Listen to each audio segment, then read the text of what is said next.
Guest with your host, Lady Grace. Now let's get started.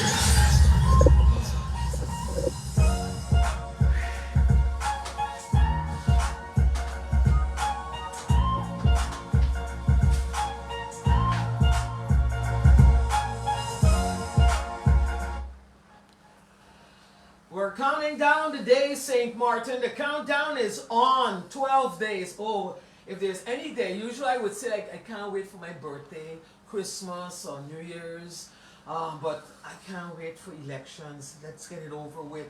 Let's get it done. And let's find people that can actually represent us in the best way. Let's get a government that's going to actually take the people seriously, and especially the situation and the things that we're going through right now here in St. Martin. We're going to talk about GB first. First and foremost, I want my guests this morning, not tomorrow, but tomorrow and all the other days ahead, we need to talk about GEBE. I was at a point of, and I, some people are like, yeah, I'm taking it too far, but when you get to a point of almost a mental breakdown and you're feeling it every day, because I'm not the only one, and I see it every day on social media where people are actually venting on social media. But the fact of the matter is that when you are scared to go home, and when I say scared to go home, you don't want to go home because you ain't got no power home. And then when you do get home, you realize that, yeah, the power went. You don't know for how long, but a situation that you got to start plugging in things, charging things, and then you're sitting basically in your home where you're supposed to feel comfortable and at ease, but you're sitting in fear. Fear of what? Of the power being turned off. My guest this morning is the deputy leader, and he's a number 2 candidate. I think he can relate to what I was just talking about. He's a number 2 candidate and my Wednesday morning guest in the breakfast lounge. Let me say good morning to Claudius, Tongcha, Buncamper. This morning we're going to talk about the Buncamper effect, and we're going to find out what that's all about. Bunks, good morning and welcome. Morning, Grace, and to the radio listeners, the viewers I just on have the to screen. vent there before You that. do your thing, my dear. We all have it. We all have our days, our times that we do things. Now, Grace, GB. You know, Grace, I have, from when the temporary manager took office, I was one of them that said, I ain't going after the young man, give him a chance, let him try to, really put a rudderless ship back on course. But I think we are reaching to a stage where either he cannot handle the job or those around him are intentionally misleading him or putting him off course.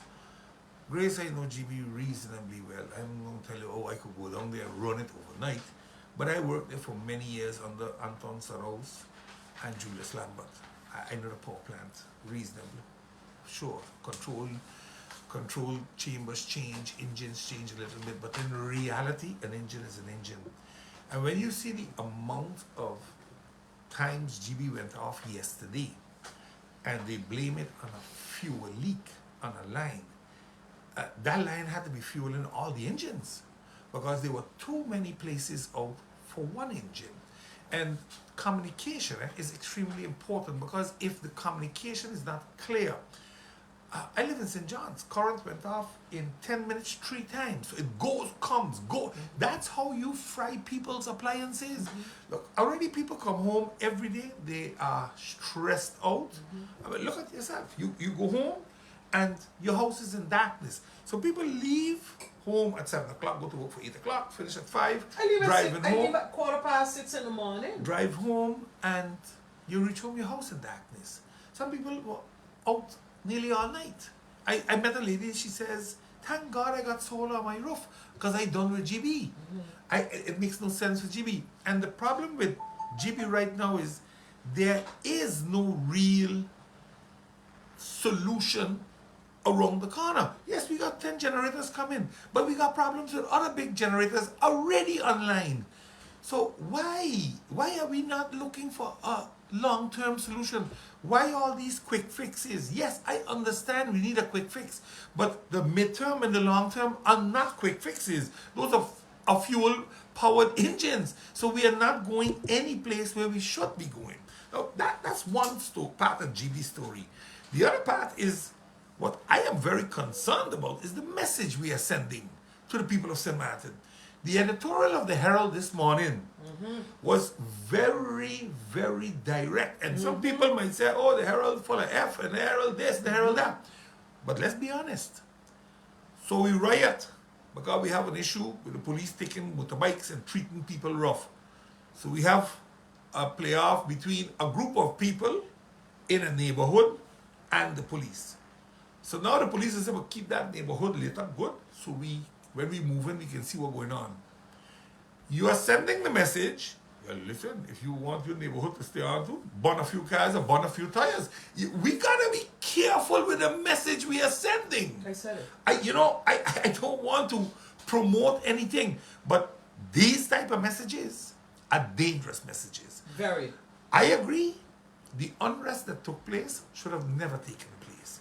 And they have arrested a lot of people, and they are working to solve this thing amicably, peacefully. I know there was a meeting between the police and some of the leaders of the community. Things that were stolen were returned, and I'm very happy because it shows that there is dialogue possible. But a crime is a crime.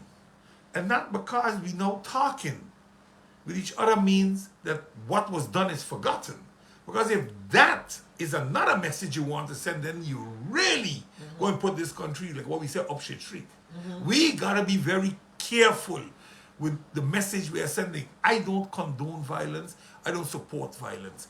But I do understand sometimes people get frustrated and they act out of character, out of tone, and they do things that they are sorry for tomorrow. Or you burn a few cars, that can be replaced. Had you taken a life, that couldn't be given back. So we gotta be careful with the message we are sending.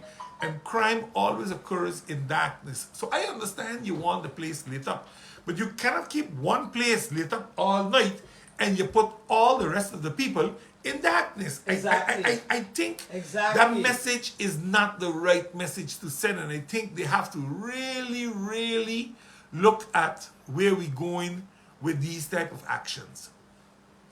I don't agree with the way things are going.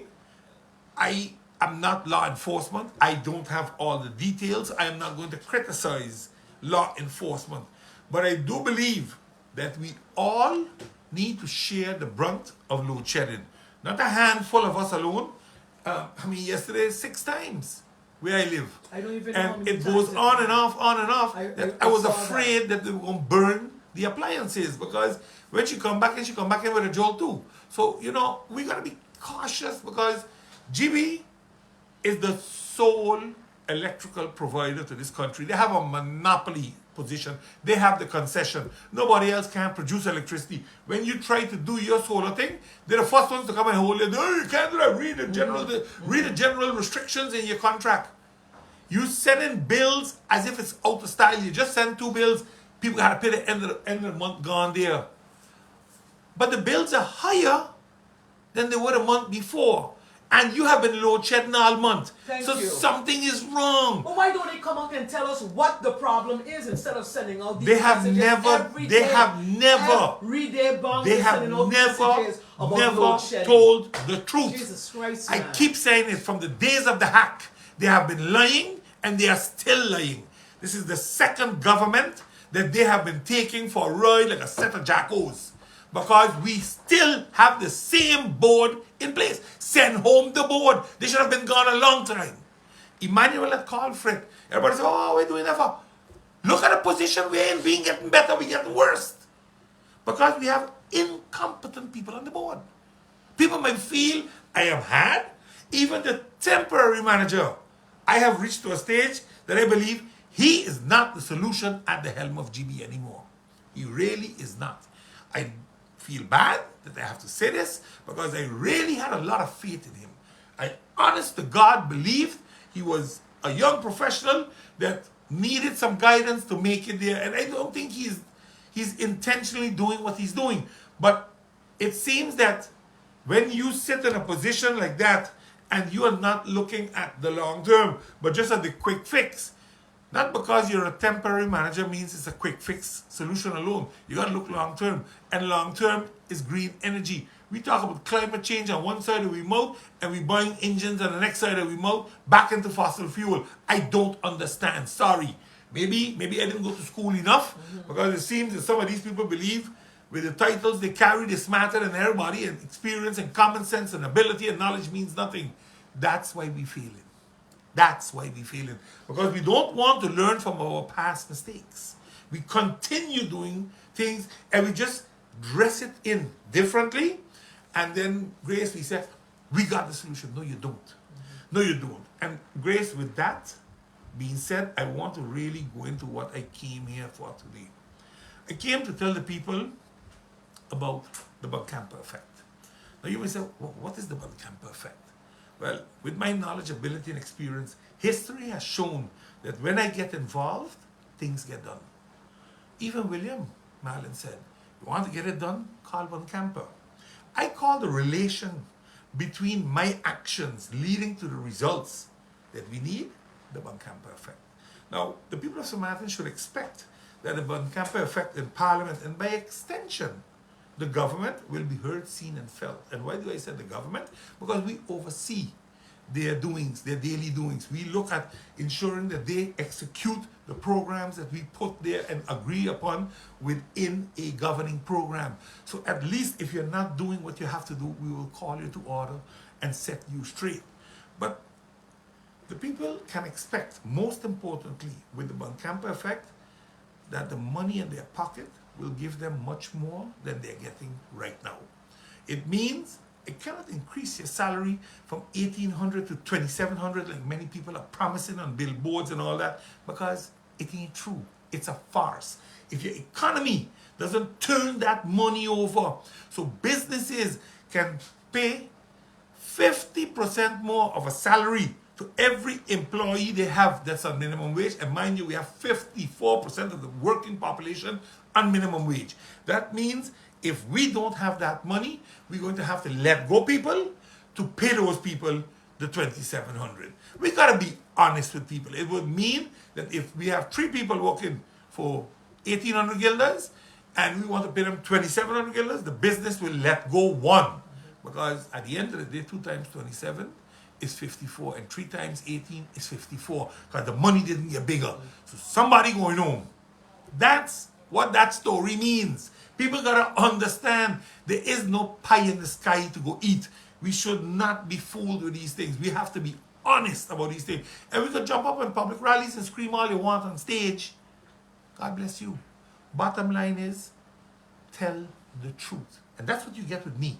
I will tell you the truth. I don't have to sugarcoat nothing, because that doesn't help anybody. Look, my goal, I've said it from the first time I took office in 2020, even when I was campaigning in 2019, that seniors should not pay taxes. And for 4 years, I spoke to the former Minister of Finance. My wife used to work in his office, so I had access to him till 2022. And you would ask, why can't, oh no, we can't do this, we can't do that, we can't. And I keep telling people, the laws have been written to be changed. And if it means you have to change a law, and the law can only go into effect the first of the year, so you can't go halfway during the year, but the first of the year it goes into effect, it means that come January 1st, 2025, seniors should not be paying tax anymore on their pensions. Now look, if you have additional incomes, that's a different story, because seniors get hit twice. They get hit on their pension with wage tax, and then they get hit on income tax when they start putting everything together. But if I have 2 pensions, you can't tax me them. You can't put them together afterwards at income tax and come at me through the income tax. That's not allowed. Now, that number of money that we're talking about is about 3 million, maybe even 4. Okay. So we have to find something to replace that 4 million. And what is that? Enough. There are enough taxes that we can implement that doesn't hurt the local man. I am a firm believer, but I'll come down later on Sure. to how I want to make the money. Because at the end of the day, we want to do a lot of things, but if we don't have money, it don't make no sense. So I will propose a few things that I believe can work. A few other parties have also alluded to these type of tax systems. So I believe that there is a common goal that, hey, we can raise taxes across the board that don't affect only the registered tax people at the tax office. Another thing, so once you realize that the seniors don't have to pay tax no more, you're starting to see the Buncamper effect. I have asked for the tolerance policy to be implemented. We found 100 reasons not to implement the tolerance policy. Tolerance policy. So that if people are caught with 5 grams or 5 plants in the yard, Okay. they will not be arrested, they will not be put in jail. When they went up DQ, it was 2 things they were looking for. Drugs, weapons, 3 things actually, and stolen scooters. That what created this whole bubble up there. Are you sure about that? That's what they said. Okay, right. That's what he said. So drugs, scooters, And weapons. and weapons. Because Right. of the shootings. Okay. I am saying we are jailing too many people for the use of cannabis. We are making youngsters lose any good opportunity for a job because you got a police record, or a scholarship because you have a police record. And because they see the word drugs, that's it. They don't go no further, it's off. So what do they have to do? They are sitting on the blocks right now. Nobody giving them a real job. Yeah, give a job, pick up garbage, or give a job, cut beside the road. Yes, it is a job. But these youngsters have ambition. They want to be like other people with a good job. So you lead yourself into crime very easily because that's what social media teaches us. Quick fix. Fast Exactly. money. Exactly. Easy come, easy go. They don't understand the value of the money sometimes. Now, I am saying that is a critical problem we have to look at. But if we create a tolerance policy and we go towards the industry, the $1 trillion industry of cannabis, a lot of these youngsters will find a job tomorrow because they have been doing it quite a long time. I went up in Dutch Quarter on Thursday last week and I spoke to a lot of youngsters. I spoke to fellas, they said, but Buncamper, nobody needs to teach us to grow. We know how to grow. We know how to sell. We have been doing it before. So what is the real issue there then? In Dutch Quarter? Yeah. I think the issue of the shootings Yeah. has created a problem, and they use the terminology. Most of the robberies are done with scooters, so they're going to check the scooters if the scooters have papers, etc. That's the impression I get. This is my personal impression. I don't think there were any shootings in Dutch Quarter recently that led to this type of massive operation. There were, I think it was Sunday night, there were people who actually were firing shots. Yeah, but that was a different story. That's when the Yeah. riot started already. Okay. That's when they fired shots, Yeah. and when the police reached, things were burning, and they got trapped in there, and that's when they burned unmarked vehicle. They stole things out of the car. Right. But again, that was brewing already. This has been brewing for a while. So again, if we agree to the cannabis legalization, the agriculture farming, because cannabis brings in money that can support, it can really support the agriculture. Instead of building a jail for $40 million, what about investing that in agriculture and put these people to work? What about that? Because we fast to go build jails instead of building schools or building an agriculture industry or fisheries in the $40 million is a lot of money, Grace. That's a lot. That's Of 1/7 of our annual budget. 1/7 that we're going to dump into putting concrete and steel together to lock up people like animals. Because they're not talking about programs. They're not talking about programs to help the children or the people in jail. So again, once we can enable food security, stability of food, which means because we're growing it here, the cost can go down because the shipping is not a factor anymore and people can buy directly from the farmers, you will feel the Buncamper effect. What we're trying to do is make sure money goes further. If you use the knowledge I have by thinking out of the box, the knowledge on waste to energy, the knowledge on solar power, and even wind power to an extent, because I've been involved in these fields. My thesis was solar power. Oh, okay. 35 years ago. Okay. I did my thesis at the university in solar power. We need to transform GB into a 21st century utility company where fossil fuel is something of the past.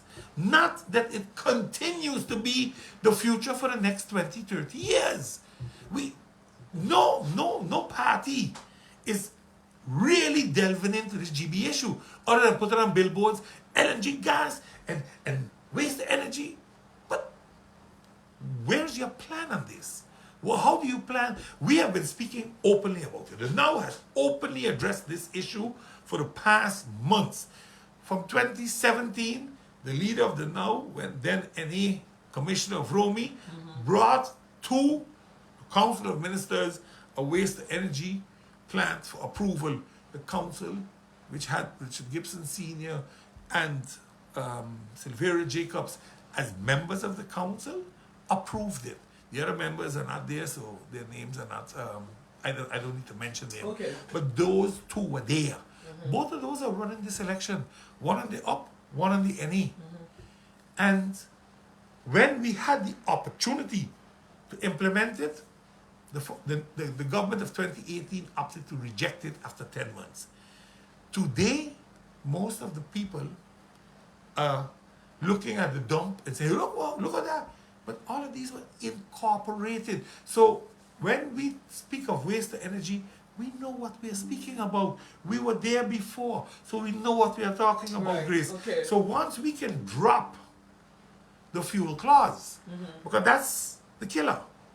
Once we can drop the fuel clause, because we are going green, we are going solar, we are going wind, and yes, we will have some engine backup for a while, but once we can go over to a better grid of alternative energies, and there are countries that only run on alternative energy. People say that's not true. Right. Go to Singapore. Okay. Singapore runs 100% on alternative energy. Not 20 to 100%. So why can't we do away completely with the my hair kind of off today, okay? With the fuel clause. Look, Because you say you're talking about reducing it, but people are like, can't we just do away with it, get rid of it altogether? you can. It would mean that GB has to have a surplus every month of about 4 to 6 million guilders to pay for the fuel. Can that work? I believe it can. It does mean though that your electricity price might go up a little bit, or government will bail out GB for the next year or two until GB can ensure that they are on the grid with waste to energy, they are on the grid with solar panels. It can be done, Grace. It means we make choices. We made a choice that we were willing to give a Curacao-based company 3 million a year for 50 years, 150 million guilders. So if we're willing to do something like that, maybe, because you see, you need money to do this. So if we would take the 3,000 people, put them by APS, adjust the law to justify that they can come over with their packages as they have them. These are paying people. They pay a premium every month to Enya pension fund. Now they're going to start paying it to the APS pension fund. And that way, they will have a pension at the end of the year, or the end of their term of work, and APS grows with 3,000 people. These are not old people running to go on pension right now. There is a transition of 150 million guilders through the central bank. The reason the former government signed off so fast was they wanted to ensure they could keep the interest percentage points on the liquidity loan as low as possible. We have to start discussing, and I agree with the former MP George Ponteflet, we have to discuss that these loans are written off. We cannot continue hanging them over our heads. We must go down the direction of debt relief. But again, I don't hear nobody talking about it. I don't see. So George left Parliament, and so did debt relief. None of his party members ever picked it up. I haven't heard it up until today. Yeah, he was the only person who actually was He believed in it. He believed in it. Yeah. And again, it is their money, so So you can't tell them what to do, but you can ask for it. But I still want to come back on the GB thing before we talk about the India situation. I'm going to let you go back because you're on a roll today with the Buncamper effect. So I don't want to throw you off track with that. But, don't worry. But one of the things I want you to also to touch on is that the consumers, the GB consumers are not getting any relief whatsoever. And we're talking from back when the system was hacked to now to the load shedding. No relief. You're not GB, and I know you said it last week. I believe that you can't ask them not to pay because there are people who haven't been paying for a long time. Correct. So they owe GB money. Yeah. Yes, we understand that. But what about people like myself and a lot of other people out there who have been making sure that their billing and everything is up to date? That at least we're not getting any relief whatsoever at all. You're not getting relief, you're getting stress. Because when you come home, there's no electricity half the time. Exactly. There are two things wrong, Grace. One, the bills are coming higher.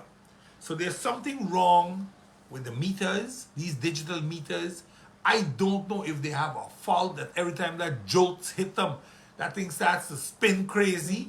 And then, eventually it goes back to normal. But people are getting higher bills than they were accustomed to, while half the time they had no current. The second thing is, when you ask GB, but how much money is outstanding? How much money did people not pay? And you hear them telling you figures between 150 to 200 million guilders. There's one question that goes up in my mind, But you have no outstanding loans. You don't have no bills according to what the Prime Minister and them said on public radio in interview. What kind of money you making? That's 75 million to 100 million profit a year? But you're not a utility company. You're a goddamn money-making business. And that is a problem with a utility company. There's nothing wrong with a utility company making some money so they have a surplus and a buffer. But the minute you start to make significant money because you're the monopoly, then we got a problem. And I think this has to be reviewed. And when I say this has to be reviewed, it means that the government has to step in and say, I want to see the books. I want to see how this money is really allocated. Because a lot of people went to make payment plans to pay because they don't want to be disconnected. They don't want their businesses to go belly up because without GB you don't have no business. But a lot of businesses right now are going belly up because there is no electricity for them to do business. When you hear the SHTA tell you that 47% of their businesses members have lost significant money, 20% had to throw away their merchandise. Restaurants don't And GB doesn't say, well, you know what? We are insured for business interruption. Let us see what we can do. Let us see how we're going to restore some faith from you in us. We are going to give you back some money. We're going to cut your bill by 25%, something. Because on the other hand, that 150 million that is outstanding tells me that you're overbilling us. You're really ripping us off. I don't care how you twist it, how you turn it. But when you have compulsive leadership that doesn't understand what's happening and blindly follows what they tell them, this is what you get. In the past 4 years, we had leadership by fear. They fear every wind that blew. As soon as they say, we want to sign. You can't govern a country like that. You can't. You hear people using words like strategic view. They don't even have ground view, more or less strategic. This is the problem with country St. Martin. We do things on compulsion. We do things because we don't know what it is. Reactive. So we are we are not proactive. We are just simply reactive. And the problem then comes that 9 of the 10 times your decision in the long run would have been the wrong decision. You should have been a little more held back and redo things carefully. The Buncamper effect will clearly show a different way of doing business. We are not reactive. Sometimes in an emergency, so a doctor that has somebody on the table has to take a decision to save their life. But if the doctor is visiting the patient in the bedroom, he don't have to come with his scalpel. He can come and have a discussion and prescribe some medication to bring the problem closer or better. Right. So you can diagnose it better. It is the diagnosis that goes wrong. Because we have everybody talking in your ear and you're not thinking anymore, because basically what they're telling you, you are making that your position. And you gotta be careful with that, because at the end of the day, the Prime Minister is the one that is ultimately responsible. And yes, you have a collegial agreement in COM, but you know, you're the chief. You're the one that is responsible. And that's, for example, remember they had this whole issue about billboards and no billboards and all kinds of things in Parliament. Right. If the truth was told, because I know he came on your show, pulled out a letter and read it. What he didn't do was leave his fellow members of council read that letter. They never saw the letter. That letter came in July 19th. July 23rd, there was a critical decision in COM on a Tuesday not to hold any more meetings. July 24th, he made the statement in the press briefing. Justice Minister wasn't there, so he made the statement. Bottom line is this. I started questioning the logic of it. What caused it? Why would the chief of police write such a letter to the Prime Minister and not to the Justice Minister, his direct boss? What's happening? And I don't, you know, people say, oh, Buncamper, you're treading on dangerous ground. I am not. I am treading on the truth. Good point. All this dilly-dallying and outsiders running the government needs to stop.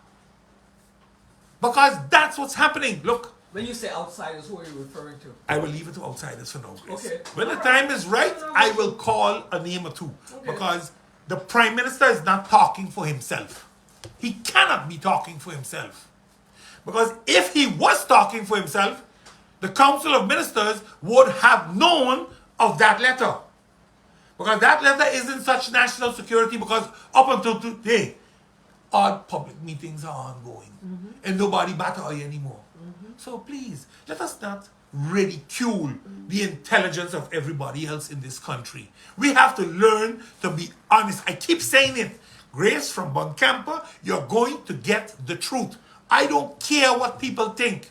I see the others there. I'm coming back for the NRPP, you know. I'm going to give a little better explanation on the story of the director. Because the director likes to play games. But I'll tell you this much. He said, well, they have to work with processes and they have to work with this. Well, there's also a process for social and economical safeguarding of the country. I won't believe they forgot that one. Giving the Chinese 25 million. I won't believe they forgot that one.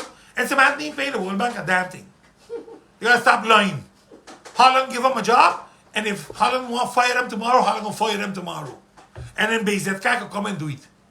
If we don't have people that want to stand up for this country, then we gotta get rid of them. Then we gotta get rid of them. And we gotta stop crying and hiding behind all kind of things. Because I too worked with the NRPB. I too worked with the World Bank. And I know what was told to me in my face. If we get rid of the undocumented and the dump, we taking the project from you. We gave them $14 million in payouts. Where did the dump be? Same place, growing bigger and bigger. And all they got is plans, plans, plans, plans, plans. Says that Come on, this morning in the paper, reading that 90.3% contracts were given to locally established businesses and contractors. Grace, it has to read 100%, not 90. What for nonsense is this? That means $50 million out of the 500, because that's 10%, is going to be given to foreigners. That's what you're telling me. So you're telling me 90 million girls is going to leave this country. That's what you're telling me. This is nonsense, Grace. This is nonsense. Look, I can understand if you're telling me you're buying a piece of equipment that you can't buy in St. Martin and you're going to get it by a distributor in Puerto Rico and America. I understand that. But don't come tell me that you got to give away contracts to build here in St. Martin when we have contractors more than capable to build in St. Martin? But they're claiming that actually they as by law, the organization and its personnel have strictly adhered to the World Bank's rules when awarding contracts. Again, you hear what they're saying? World Bank rules. So what about the country's rules? What about the country's safeguarding? What about the social, the labor, and the economic safeguarding of country St. Martin? No Chinese had to come in here and do the work when we got people that can do the work. That's what I'm talking about, Grace. This nonsense. He can hide and play this game, but I am going to come at them very hard. Because at this point in time, the Prime Minister has to take a fundamental position. It will not happen. Do not sign it, because I will not allow it. And if the World Bank wants to get on, tell them go to The Hague. That's the one who give you the job. Go and complain up there. Because in Holland, right now, the complaint has been lodged at the second chamber. Those boys ain't coming back until September. That's why they want to rush it through now. Because once it's given, it's given. This is the game they're playing. They ain't fix it for 6 years. So why you don't wait 2 months? Let the Dutch give their position on it. Because the Dutch don't agree with what's happening. We are not part of the internal market of the European Union. We are not. Listen carefully. This can't happen in Europe. We are Dutch passport holders. So there is the possibility that a kingdom consensus law can be reached between Holland and St. Martin. We have a Dutch passport, but we're not part of the European Union. We are part of the Dutch kingdom. The kingdom. And we are overseas territory, so we have certain rights, but we don't have the internal market protection of the European continent. Oh, exactly, that's what I meant. But if we have an agreement within the kingdom, a consensus law, where we take those market protections and we keep them between Holland and us, and since Holland made the money available for the trust fund, they can set their conditions. And so, yes, World Bank, you have your rules and obligations and laws, but these regulations trump yours. So they're basically stepping out of their boundaries, sort of. Long time. Out of the agreement. They are doing what they want. So what does Holland do now? What does the Netherlands do? Again, it goes further than just the Netherlands, because at this point in time now, we are Holland don't do business with China. Don't have to. Yet we got it through the trust fund that we're doing it with them. That doesn't make no sense, though. So you tell me here, I'm going to fight terrorists and money laundering, but over there, I'm giving them the jobs so they can have the money. That don't make no sense. And this is my problem. With the safeguards, especially the economical safeguard, because remember, the trust fund was given on 2 fundamental pointers. The rebuilding, the resiliency in the rebuilding, and the economic stimulation of the country. I need them to explain me how giving away $50 million to foreign companies is stimulating the local economy when they don't buy a nail here. They don't hire a local here. How are you stimulating it? I don't understand. But maybe he could come out and say how much locals working for these groups and where they live in and how much taxes are being paid. Maybe he should come out and say that. Then we're going to have a discussion. Because he said, I can't expose private information. BS. That's what it is. It's a load of nonsense, but they typical. When you can't do it because you know you're incompetent, you start to look for excuses. Oh, we misleading. Oh, we this. But then come out with the information. All he wrote was a story that said Stuff. nothing. Absolutely nothing. But what he didn't say is all the local contractors have just lost $25 million worth of work. That he didn't say. Oh no, 90% of the work they got. No, there's over 200 million hasn't been awarded yet. That's a lot of money. That's 40% was not even awarded. So you give 90% of 300. 90.3% of the contract. Of 300. The other 200 million ain't get awarded yet. So what happens if they win there too? So when do you think in Holland, actually in the Netherlands, should step in because I'm sure they're fully aware of what's going on. I think the Prime Minister has to take a front and center So that's seat done now. from him. Pick up the phone and call his counterpart in the Netherlands and have a serious discussion and say, we need a solution. This is unacceptable. We're in difficult times and we are giving the construction work to a Chinese company. They should not even be allowed to bid. I don't care. But nobody bidding because you set so much of regulations that if the local fella get 3 jobs and he take too long with one of the jobs, he can't bid for 5 years anymore for work. And they want to be here permanently. So nobody want to rock that boat either. It isn't fair, the position they're putting the people, the local contractors in. I mean, the local contractors, I don't understand why they didn't get a lawyer yet and start to send this thing up the ladder. This thing gotta go up the ladder. It can't remain in Samantha. Samantha seemingly is afraid to challenge. You have to sometimes challenge. If you don't challenge, you will never know what the end result could have been. Win, lose, or draw. If your people are losing out, you got to fight the fight. No matter the outcome, you got to fight it. Because the people have to have at least the confidence that you have their back. Not just say, well, yeah, that's what the World Bank said. No, that's not what the World Bank said. That's what the World Bank doing. That don't make it right. They the first time they have screwed up. They the first time that they have been caught with their hand in the cookie jar. Please, let's not fool ourselves. It's not the first country either. No. It's the first island. No, please. They walk in here and they're doing as if we are some third world country that now starting up and has no infrastructure, has no government, has no capacity, has nothing. That's how they behave. And that should not be accepted.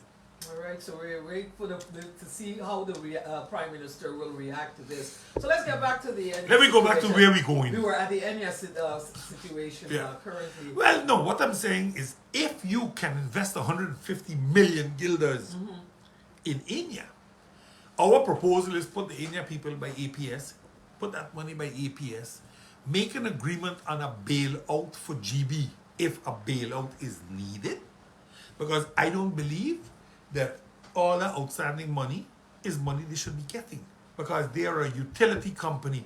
They're not a company that should be making 30-40% profit. Not if you have the sole monopoly on energy. So I'm saying that has to be reviewed. The fuel clause has to be looked at very cautiously. I even saw one, they said, what do you call it? The fake fuel clause? Oh my gosh. And I laughed when I saw that. I said, I don't think it's the fake fuel clause. I think fuel clause is something genuine. How do they measure that though? Fuel clause is calculated.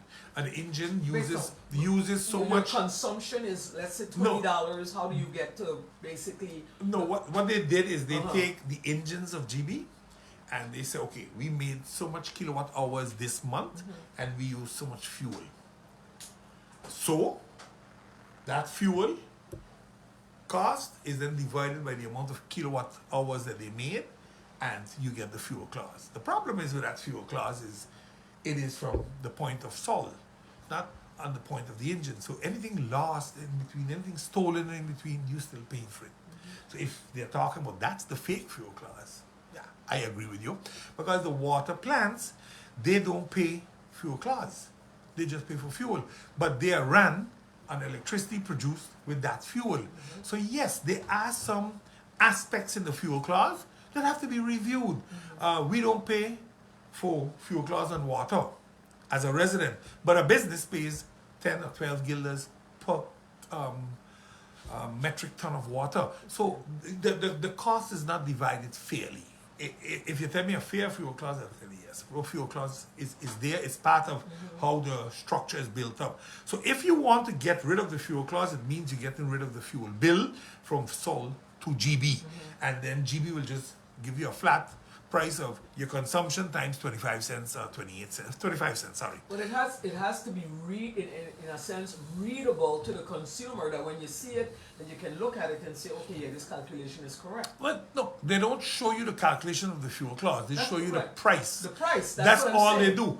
And no, I agree with you. I Because wholeheartedly agree with you. if I go to the supermarket and I purchase an item, I have to be able to match that item with the price what that's on the receipt. That I can say, oh yeah, okay, this was on special. I get 3 of those, 3 cans of dog food. The thing for is this. $5. The thing is this. GB Right. GB uses diesel and bunker C fuel.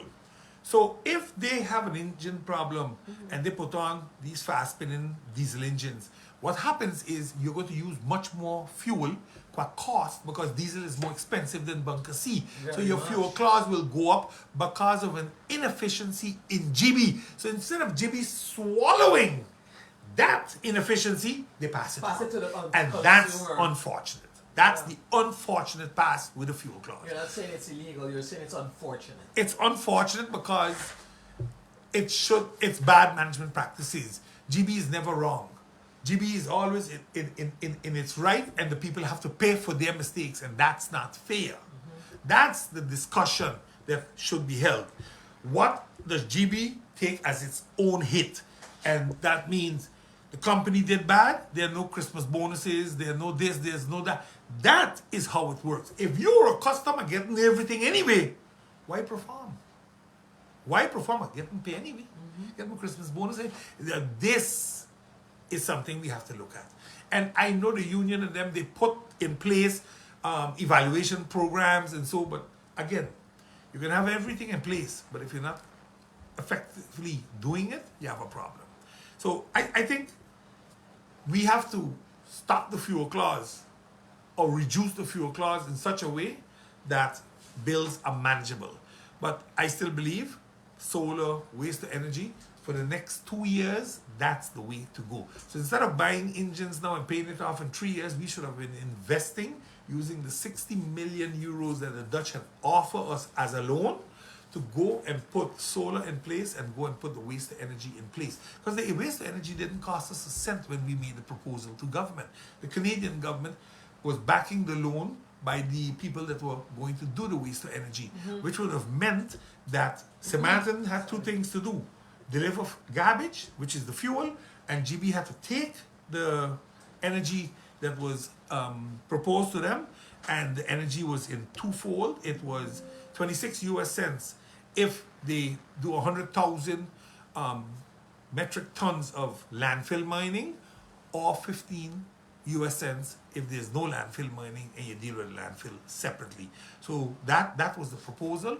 I believe if we go back to that proposal, and for the first few years you just simply do the generating of 15 cents until you get a whole solar park online, you can then also go over to landfill mining and you can drop the landfill from the heights it is today. That is the Buncamper effect. That is the way you have to think. That's the way you have to strategically use your knowledge to do discussions and negotiations. Grace, there are a lot of other things, like I told them I want to basically, Grace, what it is sorry about that, people.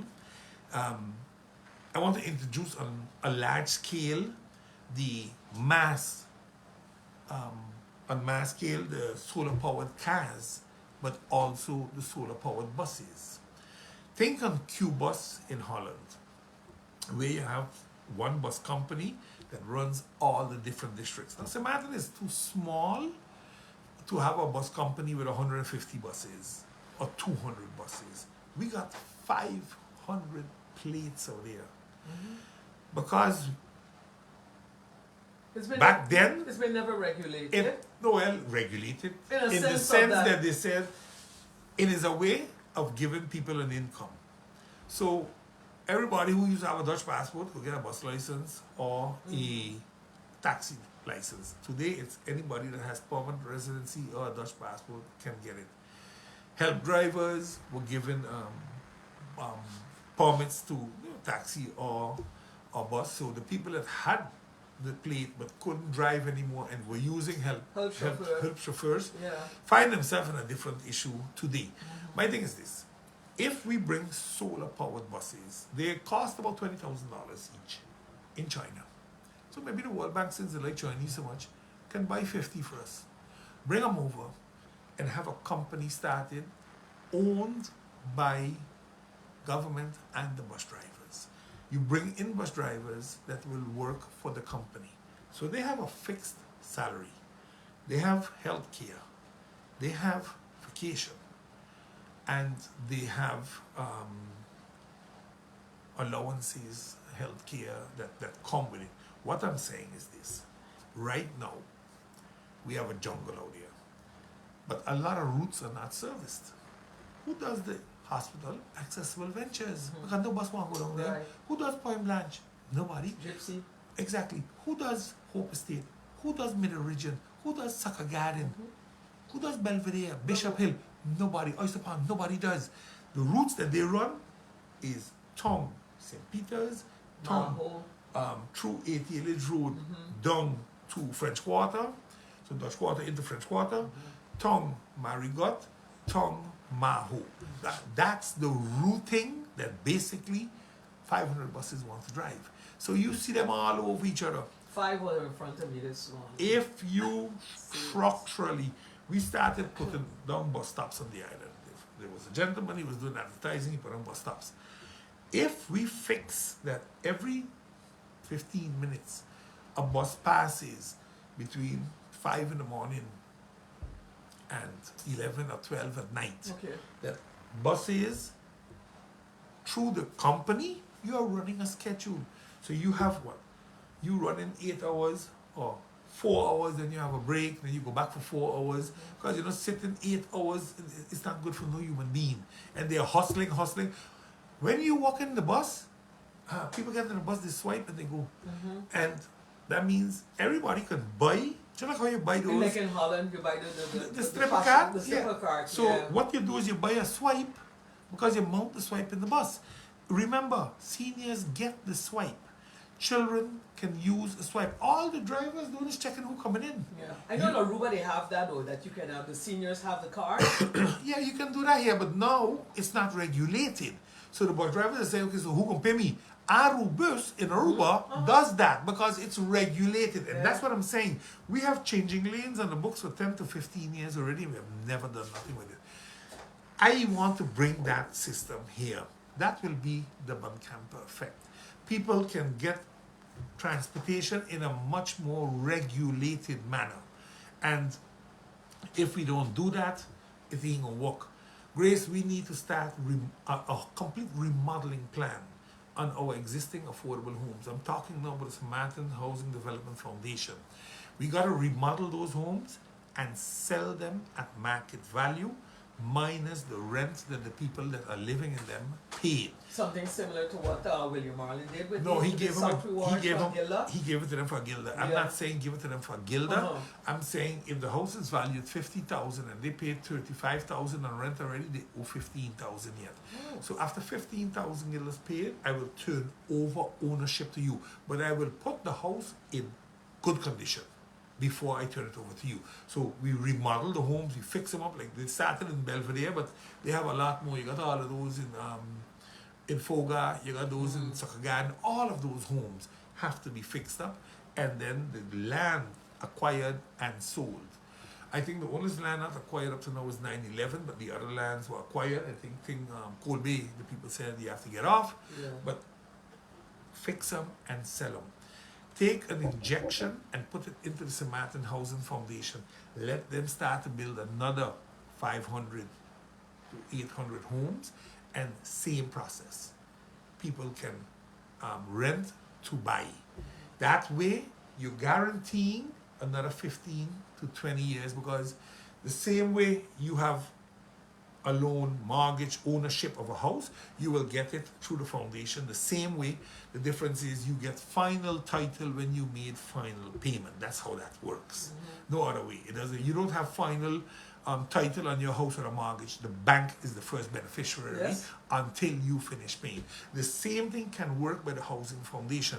But the new homes that we build are going to be smart, affordable homes where we can use monies that are derived from climate change organizations. So it means the country has to set certain guidelines in their building ordinance. They have to start adhering to emissions. They have to start adhering to waste treatment, waste pollution, taking care of your waters. All of these things, we have them in writing.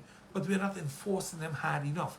Grace, the most important thing in St. Martin is two things. Poverty alleviation, the number one sustainable development goal, and a home, housing for all. That's the number two. So one and two are big problems for us, but we don't have nothing structural in place to deal with such. We talk about bringing up your salary to 2,700. We're going to build 500 homes, but we have no basis on how we're going to do it. How do you go to 2,700 guineas? How do you build homes that people need to go into, but you are not telling us how you're going to do it? Put me there and I'm going to do it. Yeah, hello, you were there for 4 years, you didn't do it. So why would I believe you now? Yeah, the Buncamper effect is, I'm telling you the truth. I have shown you that when I get involved, things get done. I have a track record, Grace, of helping people in St. Martin without asking for anything in return. I used to have the Sky is the Limit Foundation with my wife. That. We have done so much for artists. So the orange economy, we used to boost it, not only for Carnival, year round, because Christmas time we had things too. St. Martin Day we used to have things. We were very cultural until they started making it political, and we shut it down because that didn't make no sense for us. That we are going to be blamed, oh, we're doing this, and all because politicians couldn't deal with the reality that those days Maria was very enthusiastic on dealing with the orange economy.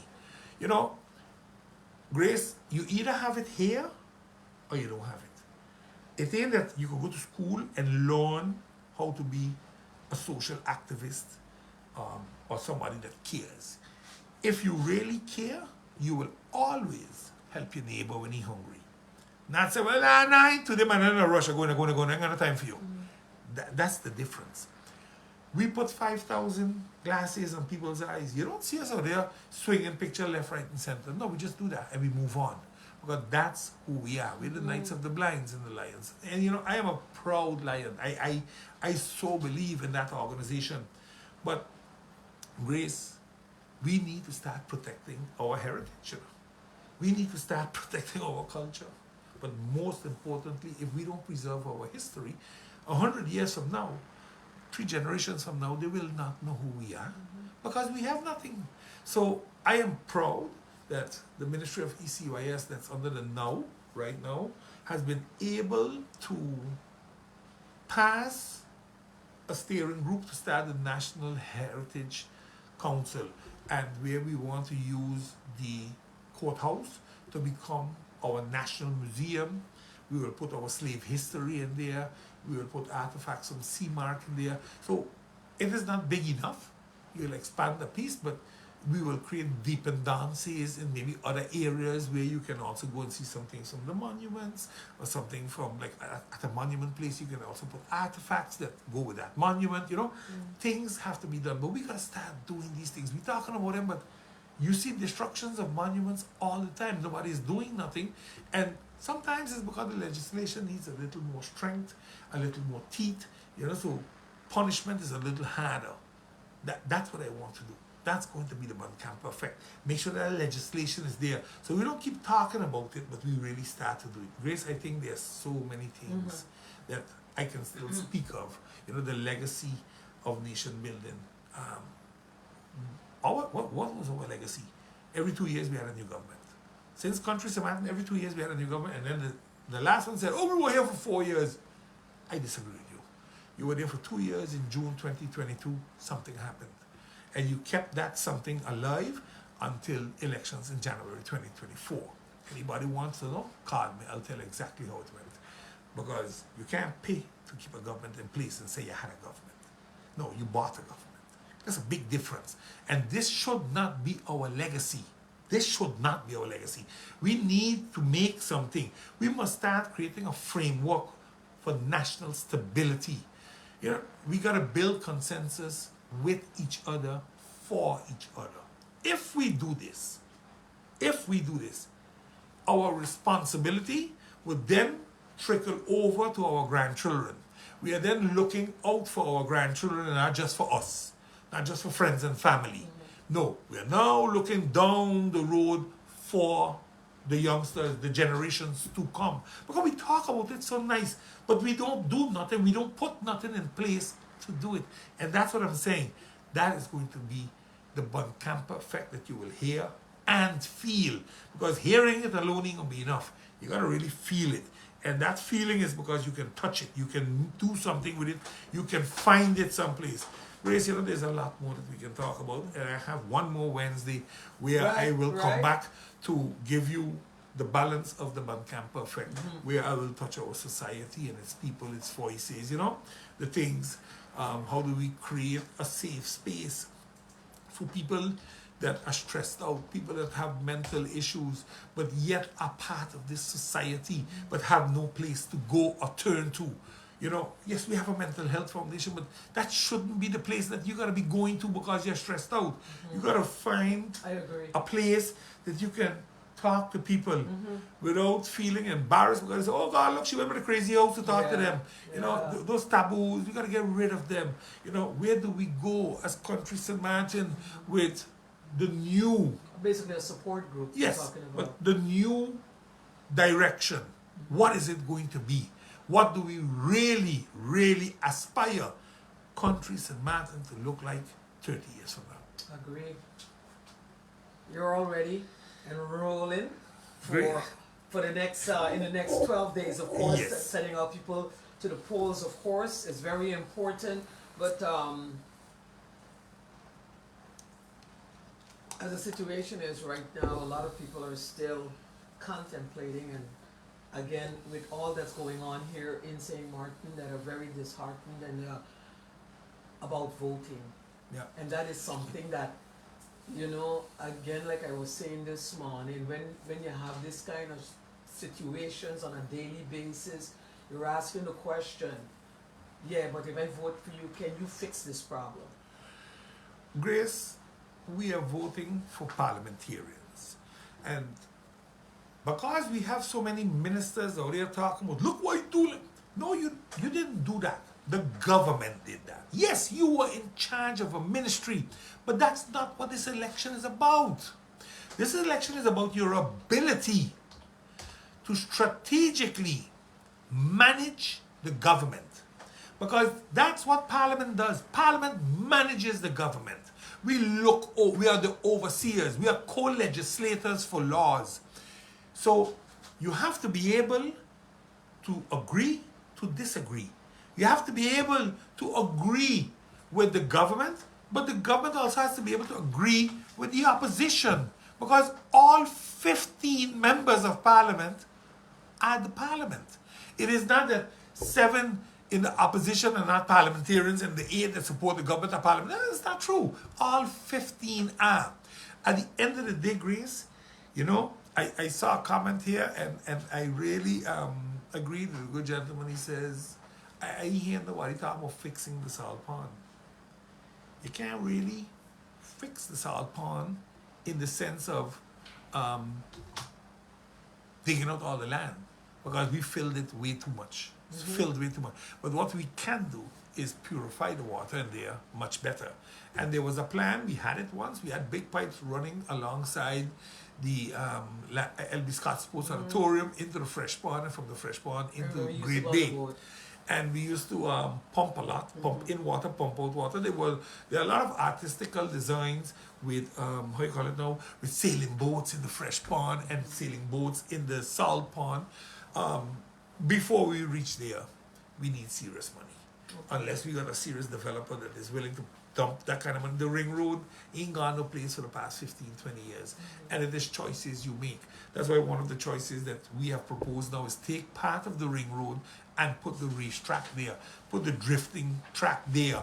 You know, it is such a multi-million-dollar economy, drag racing, and the fellas then don't have to go through the cars driving, doing stunts. They can go there with all their fans looking and do their stunts, you know. We have to create opportunities where they are creatable. Right. Don't just pie in the sky, no. Create something that's creatable. I think that's going to be the Buncamper effect. I want people to understand that I ain't promising you what I can do, but I will do what I believe can be done, and by telling you the truth, by thinking out of the box, by being this community-minded person. I'm a family man. I from here, I ain't going no place. You know, and I think if the 15 people elected come August 19th, really come together, St. Martin can become great again. I really, really believe that. And in closing, any final words that you have in closing? Yes, I wrote a piece, and because next week I will talk about how we're going to finance the Buncamper effect. But I think the thing that I want to say is we have seen how 4 years of leading a country by fear looks like. We have seen it. We have dubbed it the worst government ever. We have also seen in the past 3 months how leading by compulsions look.